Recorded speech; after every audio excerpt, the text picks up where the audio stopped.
في معناها الأصلي.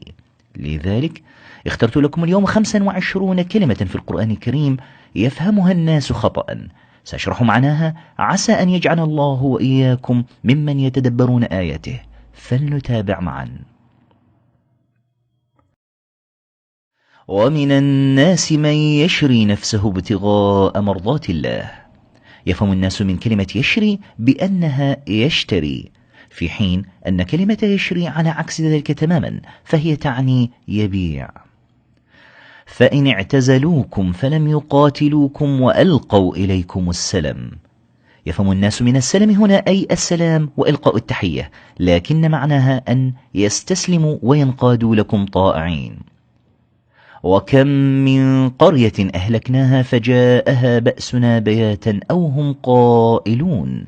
يفهم الناس من قائلون أي يقولون، في حين أن قائلون من القيلولة وهي وقت القائلة أي منتصف النهار. الذين كذبوا شعيبا كأن لم يغنوا فيها. ليس المعنى من يغنوا فيها أن يصبحوا أغنياء وتكثر أموالهم، لكن المعنى لم يغنوا فيها أي لم يقيموا ولم يعيشوا فيها. ولقد أخذنا آل فرعون بالسنين ونقص من الثمرات.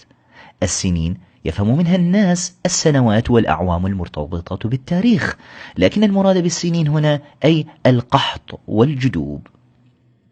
فمثله كمثل الكلب إن تحمل عليه يلهث.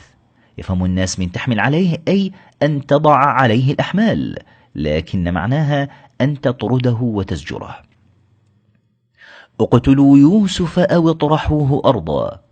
ليس معنى اطرحوه أرضا أن توقعوه أرضا، ولكن المعنى أن تبعدوه وتلقوه في أرض بعيدة. وجاءت سيارة. السيارة هنا ليست الآلة المعروفة التي نستخدمها للتنقل، لكن معنى السيارة النفر من المارة المسافرين. قالوا نفقد صواع الملك ولمن جاء به حمل بعير وأنا به زعيم. كلمة زعيم يفهم منها القائد أو الرئيس، لكنها هنا تعني الضامن والكفيل. ولا تمشي في الأرض مرحا. ليس المعنى ألا تمشي في الأرض فرحا ومسرورا، لكن معناها ألا تمشي في الأرض متكبرا ومتبخترا. حتى إذا فتحت يأجوج ومأجوج وهم من كل حدب ينسلون.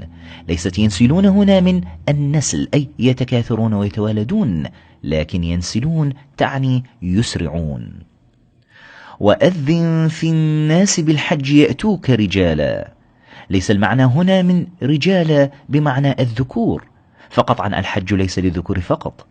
رجالا تعني يأتون راجلين أي مشاة. وقال الذين كفروا لولا نزل عليه القرآن جملة واحدة.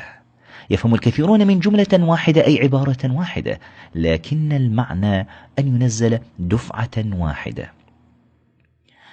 لأقطعن أيديكم وأرجلكم من خلاف. وعد فرعون أن يعذب السحرة بأن يقطع أيديهم وأرجلهم من خلاف، لا يعني ذلك من الخلف، لكن المعنى أن يقطع اليد اليمنى للساحر ورجله اليسرى، أو اليد اليسرى والرجل اليمنى. والشعراء يتبعهم الغاوون. ألم تر أنهم في كل وادي يهيمون. ليس المراد هنا الأودية المعروفة، لكن في كل واد يهيمون تعني أنهم يخوضون في كل فن من الكلام، فتارة تراهم يشتمون شخصا وتارة أخرى يمدحون آخر. فلما رآها تهتز كأنها جان. لا تعني كلمة جان أي الجن، ولكن الجن هو نوع من الحياة يكون صغيرا وغير سام. أإله مع الله بل هم قوم يعدلون. لا تعني يعدلون هنا من إقامة العدل، لكنها تعني يعدلون عن الحق أي يميلون عنه ويتبعون الباطل، وذلك بأن يجعلوا مع الله إلها آخر. واقصد في مشيك واغضض من صوتك. لا تعني اقصد في مشيك أي حدد اتجاهك في مشيك، لا، ولكن المعنى أن تتوسط في مشيك أي لا يكون مشيك ببطء شديد ولا بإسراع شديد. ورفعنا بعضهم فوق بعض درجات ليتخذ بعضهم بعضا سخريا. سخرية بضم السين يفهم منها الكثيرون السخرية والمرتبطة بالاستهزاء، لكن معناها من التسخير، أي أن يكون بعضهم مسخرا لبعض في المعاش. ولما ضرب ابن مريم مثلا إذا قومك منه يصدون، ليس يصدون هنا بمعنى الصد أي يمنعون، لكن المعنى أي يضحكون ويضجون.